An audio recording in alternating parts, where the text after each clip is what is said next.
Hello guys, good morning. Ngayon ay tuturuan ko kayo na mangumpay o kumuha ng pagkain ng mga kambing. So yung kukunin natin ay yung bugos na tinatawag. So ito yung paborito nga ng mga kambing. Yan. So ito yung bugos guys, yung kukuhain natin. So marami lang dito nito sa amin. Yan. Puro bugos lahat yan. So yun yung kukunin natin kumpay para sa ating mga kambing. Guys, kumuha ng bugos. So yan, ganyan yung tamang haba kasi tinatalian ko siya dito para nakasabit.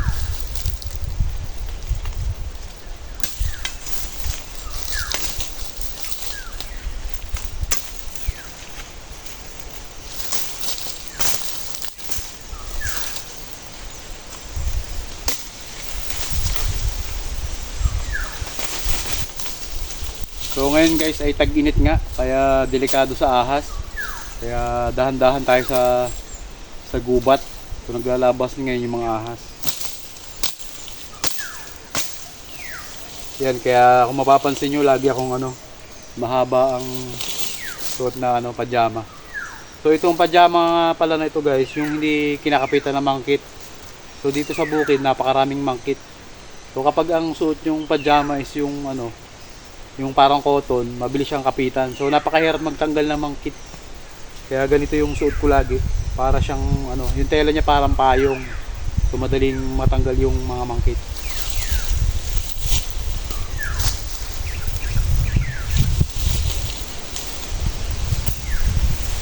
So ito guys, isa pa sa mga delikado dito sa gubat.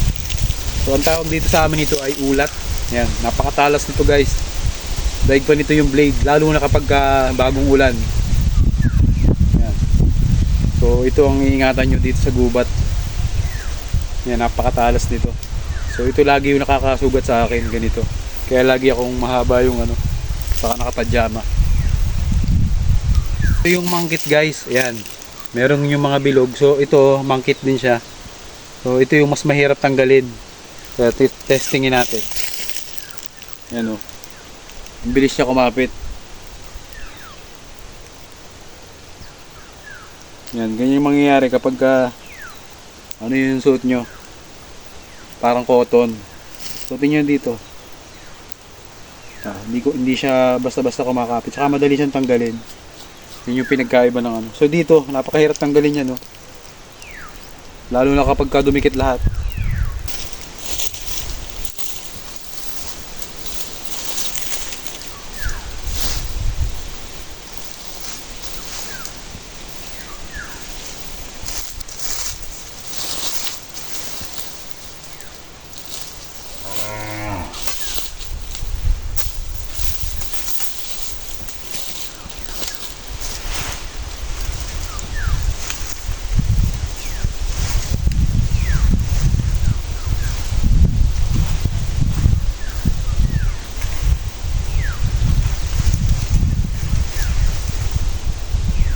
So ito na yung mga nakuha natin guys na kumpay.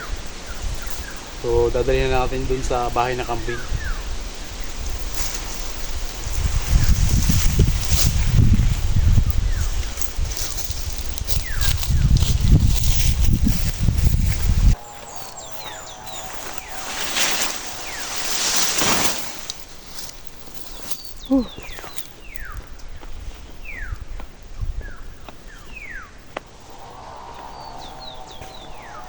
So yan guys, ito na yung mga kumpay natin. Itatali na natin dito sa bahay ng kambing.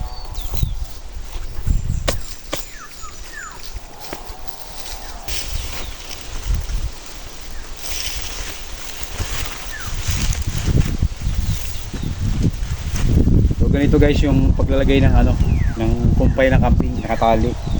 Kasi kapag umano na, naihian niya, hindi niya na kinakain. Kaya kailangan nakaangat sa lupa. O mas maganda kung nakabitin.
Ayan guys, tapos na nating itali yung mga kumpay. Kukunin ko na yung mga kambing.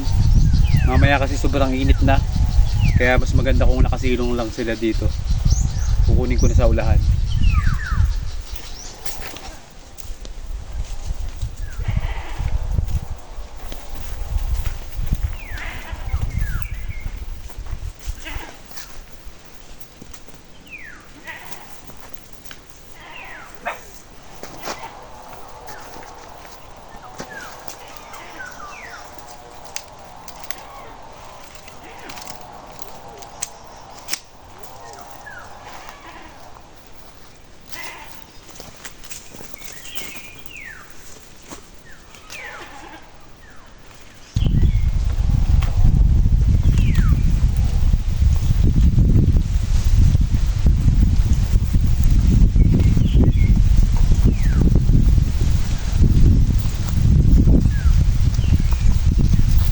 Ayan guys, naglapitan na nga yung mga bisiro. Ayan, nangangain na sila. So ganyan, maganda talaga yung nakasabit.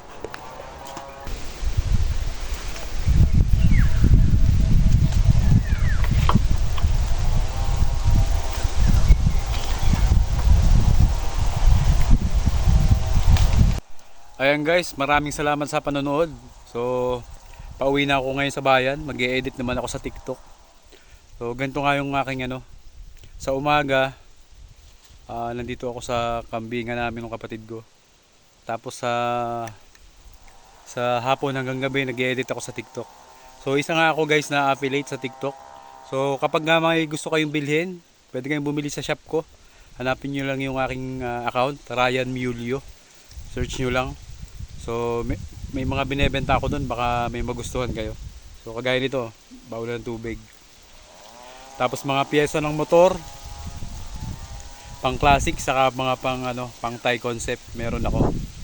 Saka mga damit, kung mahilig kayo sa mga damit, marami din ako. So yun guys, maraming salamat. Sana mabisita nyo yung aking YouTube channel, Ryan Mulyo yung pangalan. TikTok, Ryan Mulyo din. And guys, sana supportahan nyo itong vlog ko. Maraming salamat.